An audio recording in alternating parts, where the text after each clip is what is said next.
Hello दोस्तों, welcome to my YouTube channel. I hopes आप सभी अच्छे होंगे। दोस्तों, हम एक सीरीज़ आप सभी के लिए ला रहे हैं जो PT 365 हिंदी मीडियम, और मैं आशा करती हूँ कि यह सीरीज़ आप सभी के लिए काफ़ी उपयोगी साबित होगी। जिन लोगों को UPSC UPPSC एग्जाम देना है तो उनके लिए यह लास्ट टाइम रिवीजन में काफ़ी हेल्पफुल होगा। और चलिए दोस्तों, बिना देर किए ही हम लोग इस सीरीज़ को स्टार्ट करते हैं।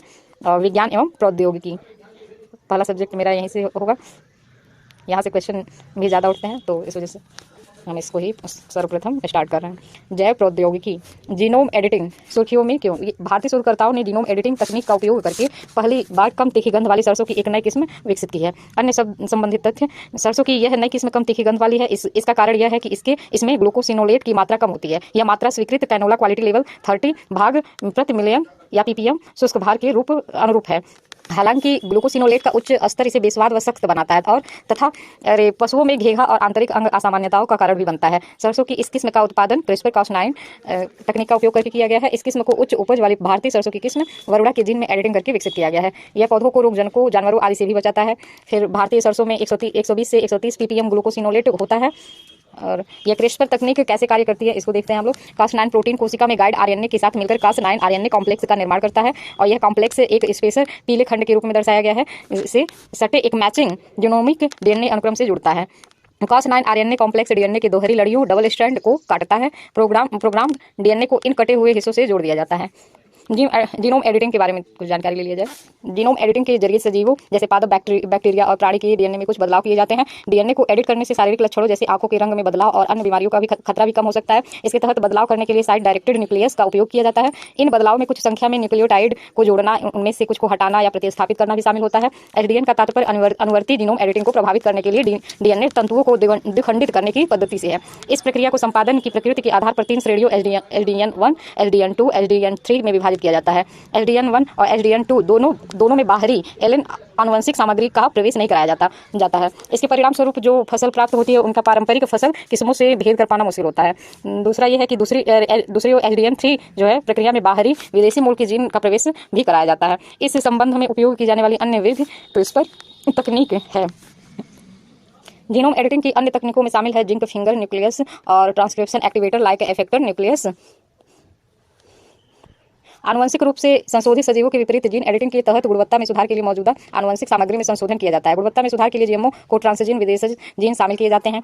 और GM फसलों के लिए पर्यावरण, वन और जलवायु मंत्रालय की आनुवंशिक इंजीनियरिंग मूल्यांकन समिति से पर्यावरणीय मंजूरी हासिल करना अनिवार्य होता है। और जैक को पर्यावरण संरक्षण अधिनियम 1986 के तहत स्थापित किया गया है। जो ये आनुवंशिक इंजीनियरिंग मूल्यांकन समिति है उसको 1986 में स्थापित किया गया था। इसके मुख्य उपयोग हैं जो मतलब जीनोम एडिटिंग के, तो वो स्वास्थ्य क्षेत्र में आनुवंशिक रोगों का इलाज होता है। कृषि में कीट प्रतिरोधी फसलें, सूखे की स्थिति को सहने में सक्षम फसलें आदि को तैयार किया जाता है। फिर सिंथेटिक बायोलॉजी में कस्टम डिजाइन वाली विशेषताओं के साथ जीवों को तैयार करना होता है। जैव विविधता का संरक्षण जैसे एंडेंजर्ड प्रजातियों के जीनोम को भी संशोधित करना।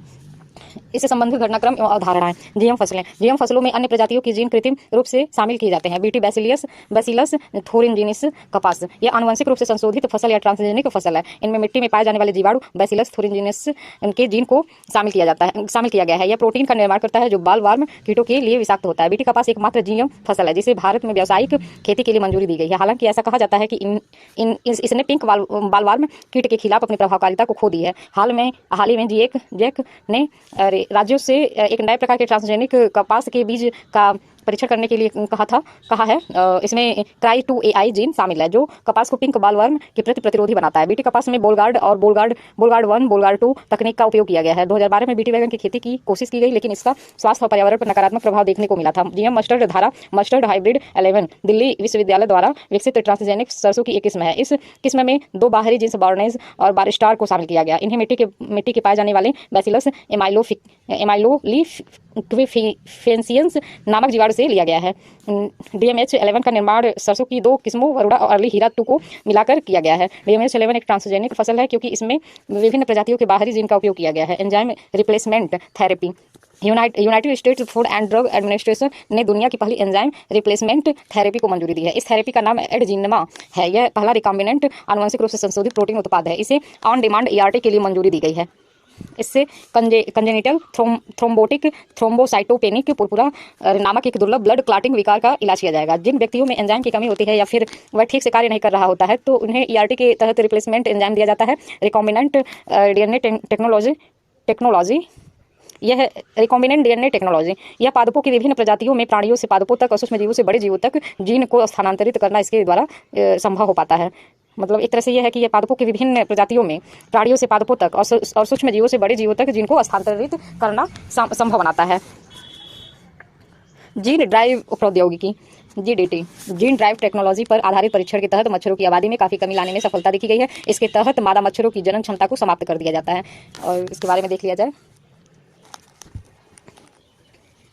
जीडीटी एक प्रकार की आनुवंशिक इंजीनियरिंग तकनीक है। यह इस तकनीक में मेंडेलियन वंशानुक्रम के निर्धारित नियमों को बदलने के लिए जीन में संशोधन किया जाता है। सरल शब्दों में जीन ड्राइव एक प्रकार की आनुवंशिक इंजीनियरिंग तकनीक है। इस तकनीक के जरिए जीन को संशोधित किया जाता है जिसके चलते निर्धारित जीन आनुवंशिक रूप से वंशक्रम में शामिल हो जाते हैं। मेंडेलियन वंशानुक्रम वस्तुतः माता पिता से आनुवंशिक लक्षणों की संतान में स्थानांतरित होने के पैटर्न को संदर्भित करता है। जीन ड्राइव में 3 प्रमुख घटक होते हैं। पहला जीन, दूसरा डीएनए को काटने के लिए Cas9 एंजाइम और तीसरा क्रिस्पर अर्थात रिपीटेटिव डीएनए अनुक्रम। इन 3 घटकों के जरिए एनकोड की गई आनुवंशिक सामग्री को मूल जीन के स्थान पर जीव के डीएनए में जोड़ दिया जाता है।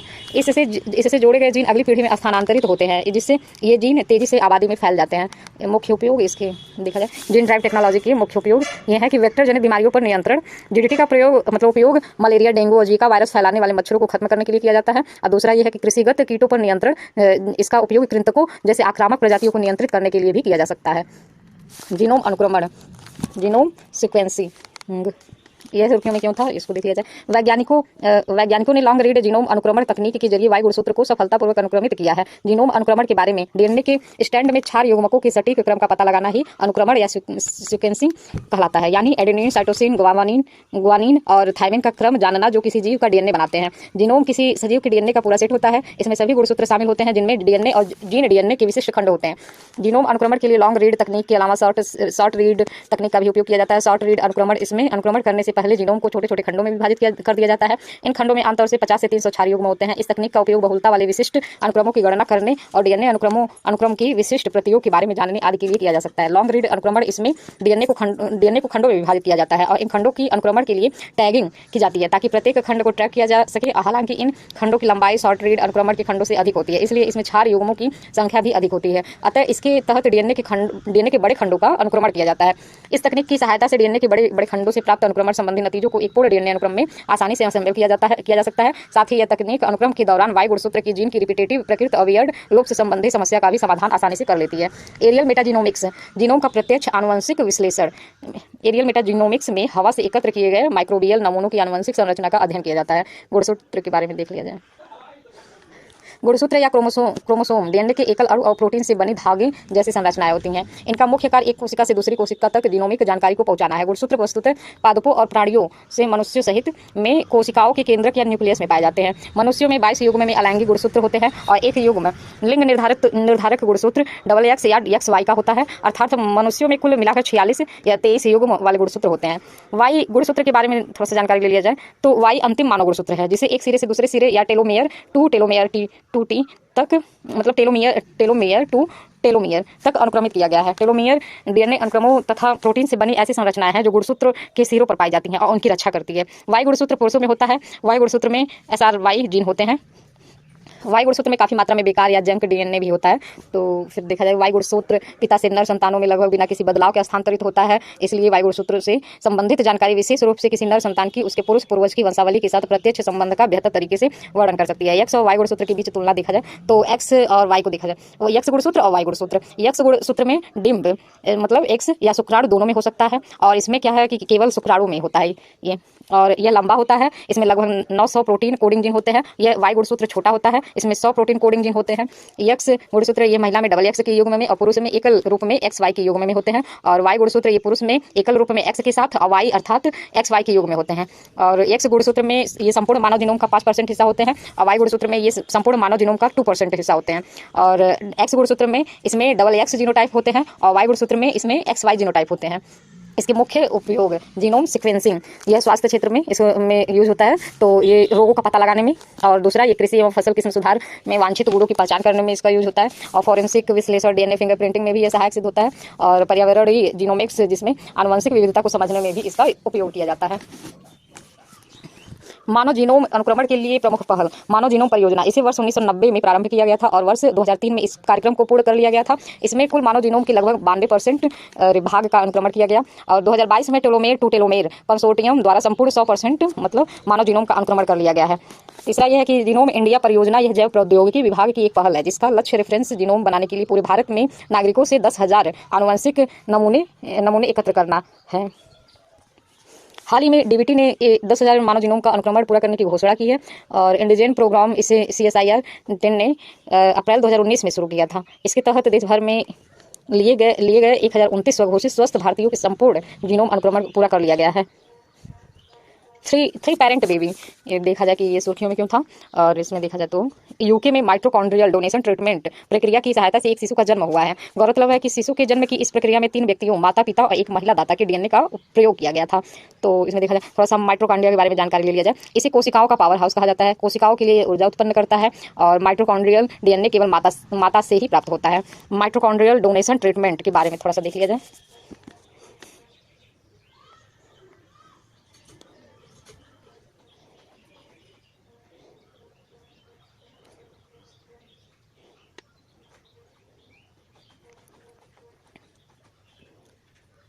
हाँ हेलो दोस्तों, सॉरी थोड़ा सा कुछ समय लग गया, तो हम स्टार्ट करते हैं।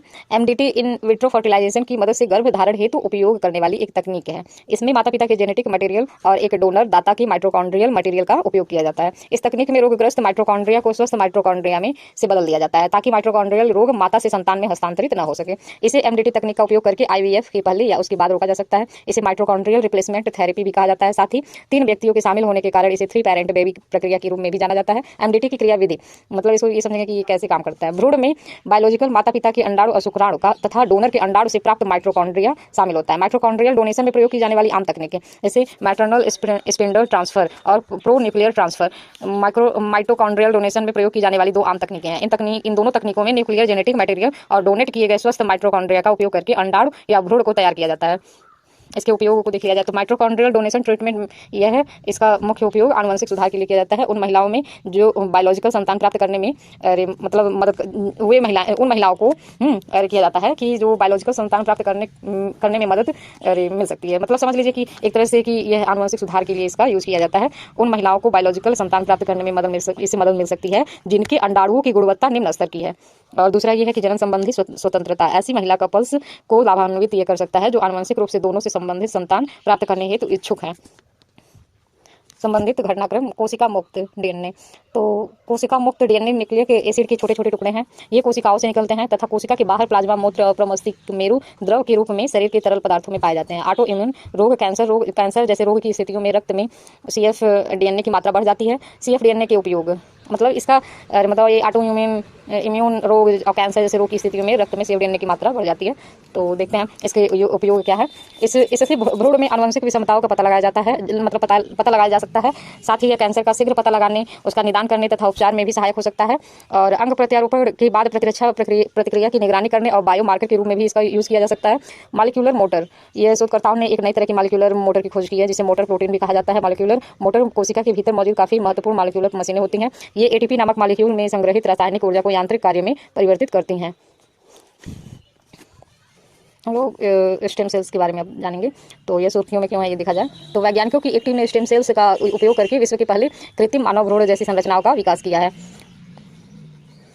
स्टेम सेल प्रत्यारोपण कैसे किया जाता है तो इसमें ये देखा जाए, मरीज का पूर्व उपचार किया जाता है ताकि उसके अस्थि मज्जा, बोन मैरो से हेमेटोपोएटिक स्टेम सेल को रक्त धाराओं में प्रवेश कराया जा सके। दूसरा, मरीज के शरीर से ब्लड स्टेम सेल को प्राप्त किया जाता है। रक्त के नमूनों से स्टेम सेल को निकालकर अलग किया जाता है। साथ में शेष रक्त को मरीज के शरीर में वापस चढ़ा दिया जाता है। फिर जरूरत पड़ने तक स्टेम सेल को फ्रोजन में रखा जाता है। फिर विगलित स्टेम सेल को वापस मरीज के शरीर में प्रवेश कराया जाता है और अस्थि मज्जा को नए सिरे से रक्त कणिकाएं बनाने में मदद के लिए मरीजों को सहायक चिकित्सा प्रदान की जाती है। इसकी खोज के बारे में जान लिया जाता है कि ये हम लोग जानेंगे मतलब कि ये सिंथेटिक भ्रूण मानव विकास के प्रारंभिक चरणों के प्राकृतिक भ्रूणों के समान प्रतीत होते हैं। हालांकि इन कृत्रिम मानव भ्रूण जैसी संरचनाओं में धड़कते हृदय या मस्तिष्क के विकास का अभाव है।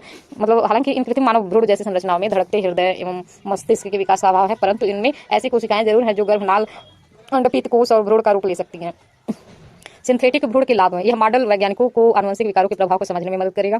दूसरा कि यह बार बार होने वाले गर्भपात के पीछे जैविक कारणों को समझने में मदद करेगा। इससे विकासशील भ्रूण पर आनुवंशिक, एपिजेनेटिक और पर्यावरणीय प्रभाव को भी समझने में मदद मिलेगी। साथ ही यह अनुसंधान वैज्ञानिकों को मानव विकास के छुपे हुए रहस्यों को समझने में भी मदद करेगा। परीक्षण करके गर्भावस्था का पता लगाने से पहले की अवधि को BBHD कहते हैं। स्टेम सेल के बारे में जान लिया जाए। स्टेम सेल कई अलग अलग प्रकार की कोशिकाओं में विकसित होने में सक्षम विशेष मानव कोशिकाएं होती हैं जो विकसित होकर क्षतिग्रस्त या नष्ट हो जो स्टेम सेल्स विकसित होकर क्षतिग्रस्त या नष्ट हो गई हैं, वो विशेष कोशिकाओं की जगह ले लेती हैं। इस प्रकार स्टेम कोशिकाओं द्वारा शरीर को नई कोशिकाएं प्रदान की जाती है। इन्हें ऐसा करने में सक्षम बनाने वाले इनके 2 अद्वितीय गुण निम्नलिखित हैं, जो ये नई कोशिकाओं का निर्माण करने के लिए बार बार विभाजित हो सकती हैं। दूसरा, विभाजित होने पर ये शरीर को बनाने वाली अन्य प्रकार की कोशिकाओं में भी बदल सकती हैं। पुनर्योजी चिकित्सा अनुसंधान में भ्रूण, वयस्क और इंड्यूस्ड प्लूरिपोटेंट स्टेम कोशिकाओं जैसी स्टेम कोशिकाओं का उपयोग किया जाता है। पुनर्योजी चिकित्सा मानव शरीर की सामान्य गतिविधि को पुनर्बहाल करने या स्थापित करने के लिए मानव कोशिकाओं, ऊतकों या अंगों को बदलने या पुनर्जीवित करने की प्रक्रिया है। स्टेम सेल्स के उपयोग को देखा जाए तो यह रोग की प्रकृति को समझने में मतलब हेल्प करता है। एससीटी में किसी निश्चित बीमारी के इलाज हेतु क्षतिग्रस्त ऊतकों में नई स्टेम सेल्स का प्रत्यारोपण किया जाता है। यह प्रत्यारोपण 2 तरीके से हो सकता है। ऑटोलॉगस प्रत्यारोपण, इसमें रोगी की स्वयं की स्टेम सेल्स का प्रयोग किया जाता है। और एलोजेनिक प्रत्यारोपण, इसमें दाता से प्राप्त स्टेम सेल का प्रयोग किया जाता है। मतलब पहला ऑटोलॉगस प्रत्यारोपण, जिसमें रोगी की स्वयं के स्टेम सेल्स का यूज किया जाएगा। और एलोजेनिक प्रत्यारोपण में इसमें दाता से प्राप्त स्टेम सेल्स का यूज किया जाएगा। विश्व विज्ञान, दवा के दुष्प्रभाव। दवा का मरीजों पर प्रत्यक्ष परीक्षण करना अत्यंत खतरनाक हो सकता है। भारत में ICMR ने national guidelines for stem cells research 2017 जारी किया है। इसका उद्देश्य स्टेम सेल अनुसंधान के लिए दिशा निर्देशों के माध्यम से स्टेम सेल अनुसंधान के नैतिक और वैज्ञानिक परिचालन को संभव बनाना है। अलग अलग प्रकार की कोशिकाएं प्रदान करने की क्षमता के आधार पर स्टेम कोशिकाओं का वर्गीकरण। टोटीपोटेंट, ये सभी तीन एम्ब्रियानिक जर्म परत और बहिर्भ्रूणीय ऊतक बना सकती हैं। निर्विवाद रूप से ज्ञात एकमात्र टोटीपोटेंट कोशिका युग्मनज है, मतलब जाइगोट है। प्लूरिपोटेंट, ये सभी तीनों एम्ब्रियानिक जर्म परतों, एक्टोडर्म, मेसोडर्म और एंडोडर्म से बहुवंशक्रम निर्मित कर सकती है। उदाहरण के लिए एम्ब्रियानिक स्टेम कोशिकाएं। मल्टीपोटेंट, ये आमतौर पर एक ही एम्ब्रियानिक जर्म परत से कम दो अलग अलग वंशक्रम निर्मित कर सकती है। उदाहरण के लिए हेमेटोपोएटिक स्टेम सेल्स रक्त वंशक्रम से विविध रक्त कोशिकाओं, सफेद, लाल और प्लेटलेट्स को जन्म देती हैं। यूनिपोटेंट, यह केवल एक प्रकार की कोशिका ही निर्मित कर सकती है, लेकिन इसमें स्वनवीनीकरण का गुण होता है। यह गुण इसे गैर स्टेम सेल्स से अलग करता है। उदाहरण के लिए त्वचा की कोशिकाएं। इंड्यूस्ड प्लूरिपोटेंट स्टेम सेल्स वयस्क कोशिकाओं से प्रयोगशाला में बनाई जाती है। संबंधित घटनाक्रम देखा जाए। काइमेरा, तो ये चीन के वैज्ञानिकों ने स्टेम सेल के प्रयोग से विश्व में पहली बार काइमेरिक बंदर के जीवित जन्म में सफलता प्राप्त की।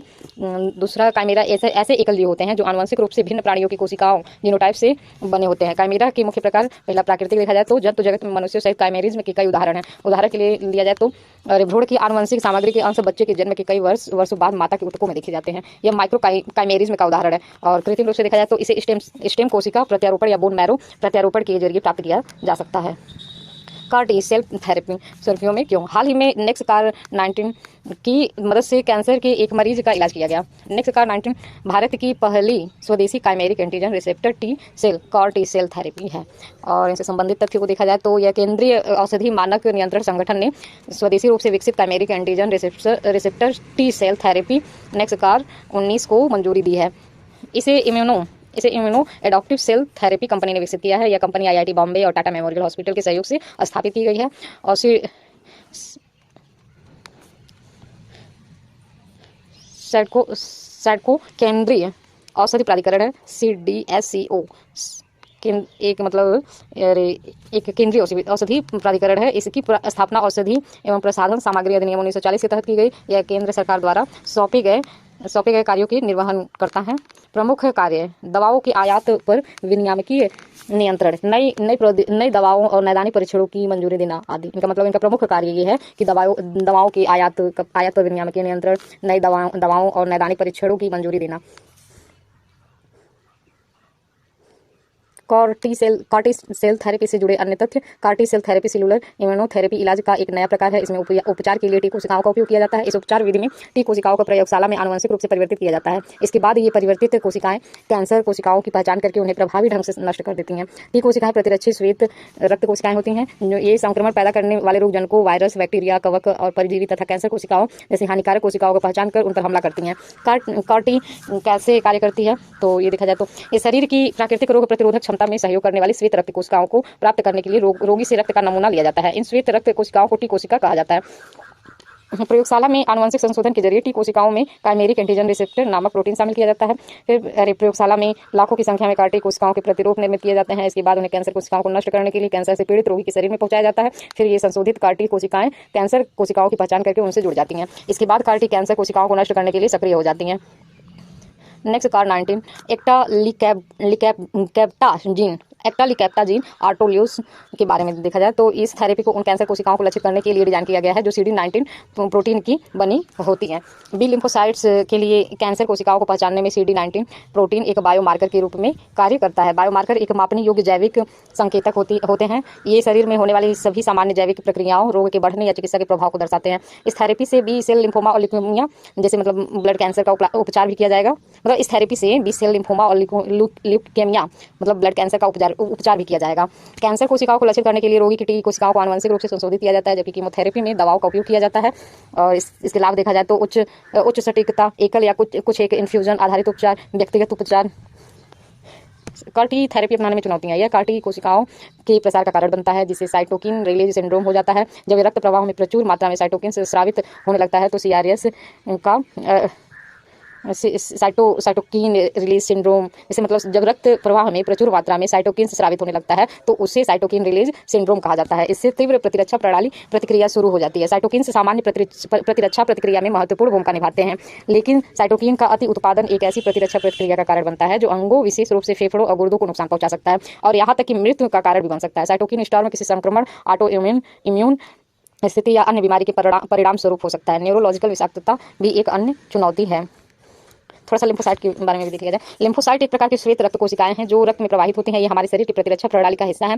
लिम्फोसाइट के दो मुख्य प्रकार होते हैं, टी कोशिकाएं और बी कोशिकाएं। टी कोशिकाएं हमारे शरीर पर हमला करने वाले बाहरी रोगाणुओं से रक्षा करती हैं। इसके अलावा ये कोशिकाएं एक जैविक पदार्थ साइटोकिन्स का भी उत्पादन करती हैं जो प्रतिरक्षा प्रणाली के अन्य भागों को सक्रिय करने में मदद करते हैं। बी कोशिकाएं शरीर में एंटीबॉडी अणुओं का उत्पादन करती हैं एवं ये एंटीबॉडी हमलावर वायरस या बैक्टीरिया की पहचान करके उन्हें नष्ट कर सकती है। ये कोशिकाओं के बाहर रोगाणुओं पर हमला करती है। ये दोनों अस्थिमज्जा में ही उत्पन्न और परिपक्व होते हैं। ये सेल मेडिएटेड इम्यूनिटी में केंद्रीय भूमिका निभाती है। ये ह्यूमरल इम्यूनिटी किसी विशेष एंटीजन पर निर्देशित प्रतिरक्षा प्रतिक्रियाओं के लिए उत्तरदायी हैं। न्यूरोलॉजिकल विषाक्तता भी एक अन्य चुनौती है। संबंधित घटनाक्रम: उत्तक अभियांत्रिकी, टिश्यू इंजीनियरिंग, सड़कों ने त्वचा के घाव को ठीक करने के लिए स्वदेशी रूप से विकसित पहले पशु व्युत्पन्न उत्तक अभियांत्रिकी स्कैफोल्ड को मंजूरी दी है। उत्तक अभियांत्रिकी बायोमेडिकल इंजीनियरिंग का विषय है। इसका संबंध शरीर के बाहर उत्तकों या कोशिकीय उत्पादों को बनाने या शरीर के भीतर क्षतिग्रस्त उत्तकों की मरम्मत करने से है। उत्तक अभियांत्रिकी वैकल्पिक उत्तकों को विकसित करने या शरीर के भीतर ही उत्तकों के पुनर्विकास को बढ़ावा देने के लिए कोशिकाओं, स्कैफोल्ड और वृद्धि कारकों को संयुक्त करती है। कृत्रिम त्वचा और उपास्थि अभियांत्रिकी उत्तकों के उदाहरण हैं। मतलब कृत्रिम त्वचा और उपास्थि जो अभियांत्रिकी उत्तकों की उदाहरण है। कैंसर कोशिकाओं के लिए किल स्विच, वैज्ञानिकों ने एक किल स्विच की खोज की है जो कैंसर कोशिकाओं को मार सकता है। वैज्ञानिकों ने CD95 रिसेप्टर पर एक महत्वपूर्ण एटीटोप की पहचान की है जो कैंसर कोशिकाओं को मार सकता है। एटीटोप प्रोटीन का वह हिस्सा है जो कैंसर कोशिकाओं को मारने के लिए बड़े प्रोटीन को सक्रिय कर सकता है। CD95 रिसेप्टर एक संकेत भेजते हैं जिससे कैंसर कोशिकाएं स्वयं नष्ट हो जाती हैं। CD95 रिसेप्टर्स को फस भी कहा जाता है। भविष्य की कैंसर दवाओं कैंसर ट्यूमर के खिलाफ प्रभावी बनाने के लिए इन CD95 रिसेप्टर्स की गतिविधि को बढ़ा सकती है। अभी कैंसर का इलाज सर्जरी, कीमोथेरेपी और रेडिएशन की सहायता से किया जाता है। डाइवर्स एपिजेनिक एपिडेमियोलॉजी पार्टनरशिप, ये सुर्खियों में क्यों है इसको देखते हैं। CSIR कोशिकीय एवं आणविक जीव विज्ञान केंद्र डाइवर्स एपिजेनेटिक एपिडेमियोलॉजी पार्टनरशिप परियोजना पर विश्व के अनुसंधान समूहों के साथ सहयोग कर रहा है। एपिजेनेटिक एपिडेमियोलॉजी क्या है इसके बारे में देखते हैं। यह एपिडेमियोलॉजी का एक भाग है। एपिडेमियोलॉजी में किसी आबादी में स्वास्थ्य एवं रोगों से संबंधित पैटर्न और कारकों का परीक्षण किया जाता है। एपिजेनेटिक इस बात का अध्ययन है कि आपके व्यवहार और परिवेश में आने वाले बदलाव आपके जीन के काम करने के तरीकों को कैसे प्रभावित कर सकते हैं। दूसरा ये है कि आनुवंशिक परिवर्तनों के विपरीत एपिजेनेटिक परिवर्तन अस्थायी होते हैं, यानी वापस सामान्य स्थिति में लाया जा सकता है। ये परिवर्तन डीएनए अनुक्रम को नहीं बदलते हैं, हालांकि ये शरीर द्वारा डीएनए अनुक्रम को समझने के तरीके को जरूर बदल सकते हैं। एपिजेनेटिक बदलाव का एक सामान्य उदाहरण डीएनए मिथाइलेशन है। इस बदलाव के तहत डीएनए अणु में मिथाइल समूह जुड़ जाता है। जीन प्रमोटर क्षेत्र में डीएनए मिथाइलेशन का उच्च स्तर जीन को सुप्त निष्क्रिय कर सकता है। इसे जीन को उसका कार्य करने से रोका जा सकता है। इसे जीन साइलेंसिंग भी कहते हैं। डीप प्रोजेक्ट के बारे में थोड़ा देखा जाए तो यह 5 वर्षीय परियोजना है। उसका नेतृत्व लंदन के ब्रिस्टल विश्वविद्यालय और भारत में CSIR CCMB के शोधकर्ताओं द्वारा किया जा रहा है। CSIR के वैज्ञानिक, औद्योगिक और आर्थिक विकास को बढ़ावा देने वाला राष्ट्रीय अनुसंधान एवं विकास केंद्र है। CSIR वैज्ञानिक, औद्योगिक और आर्थिक विकास को बढ़ावा देने वाला राष्ट्रीय अनुसंधान एवं विकास केंद्र है। इसके अध्यक्ष भारत के प्रधानमंत्री होते हैं। डीप प्रोजेक्ट की जरूरत क्यों पड़ी, तो इसके विषय में देखते हैं हम लोग। अब तक लोगों के स्वास्थ्य पर किए गए अधिकतर अनुसंधान यूरोपीय मूल के श्वेत लोगों से एकत्र किए गए डेटा पर आधारित है। इस डेटा के साथ समस्या यह है कि विश्व की अधिकतर आबादी समूह के स्वास्थ्य से संबंधित सभी डेटा उपलब्ध नहीं है। साथ ही विश्व के कई समुदायों के स्वास्थ्य का बेहतर ढंग से अध्ययन भी नहीं हो पाया है। जीन साइलेंसिंग के विषय में देख लिया जाए, यह उपचार की एक नई तकनीक है। इसमें कुछ बीमारियों से जुड़े विशिष्ट जीन्स को सप्रेस या साइलेंस करके बीमारी को नियंत्रित करने के लिए शरीर की प्राकृतिक प्रक्रियाओं का उपयोग किया जाता है। इसका अर्थ है कि किसी विशिष्ट जीन के मैसेज को अस्थायी रूप से अवरुद्ध करना, जो अन्यथा अवांछित प्रभाव को सक्रिय कर सकता है। हम लोग डीप प्रोजेक्ट की जरूरत क्यों है इसके विषय में देखें। इसका प्रक्रिया देखा जाए तो ये कैसे मतलब काम करता है। यह प्रोजेक्ट अफ्रीकी, एशियाई तथा उत्तर और दक्षिण अमेरिकी महाद्वीपों की उन आबादी समूहों पर जीनोमिक डेटा सेट तैयार करेगी जिन पर आनुवंशिक डेटा उपलब्ध नहीं है। दुनिया भर से लोगों के डीएनए मिथाइलेशन डेटा और स्वास्थ्य संबंधी मापकों का विश्लेषण करके डीप प्रोजेक्ट स्वास्थ्य संबंधी स्थितियों के कारणों और मतलब कार्यप्रणाली की पहचान करेगी। इसका महत्व विविध आबादी समूहों में गैर संचारी रोगों के पीछे की आनुवंशिकी को समझने का प्रयास किया जा रहा है। संबंधित घटनाक्रम, जेनेटिक मार्कर्स। हाल ही में भारतीय वैज्ञानिकों ने सिंगल न्यूक्लियोटाइड पॉलीमॉर्फिज्म्स या आनुवंशिक मार्कर्स की पहचान की है, जो समय से पहले बच्चों के जन्म यानी प्री मैच्योर बर्थ से संबंधित है। ये वैज्ञानिक गर्भइनी कार्यक्रम में काम कर रहे थे और गर्भइनी जैव प्रौद्योगिकी विभाग के तहत संचालित एक पहल है। इसका उद्देश्य बच्चों के समय से पहले जन्म लेने के जैविक और गैर जैविक जोखिमों को स्पष्ट करना है। गुणसूत्र पर ज्ञात स्थान वाले विशिष्ट डीएनए अनुक्रमों को जेनेटिक मार्कर्स कहा जाता है। ये गुणसूत्रों के आपसी लिंकेज और अन्य वैज्ञानिक अध्ययनों के आवश्यक साधन होते हैं। इसमें पॉलीमरेज चेन रिएक्शन का इस्तेमाल भी किया जा सकता है। यह डीएनए के एक विशिष्ट खंड के लाखों से अरबों प्रतियां तेज निर्मित मतलब या प्रवर्धित करने की प्रयोगशाला आधारित एक तकनीक है।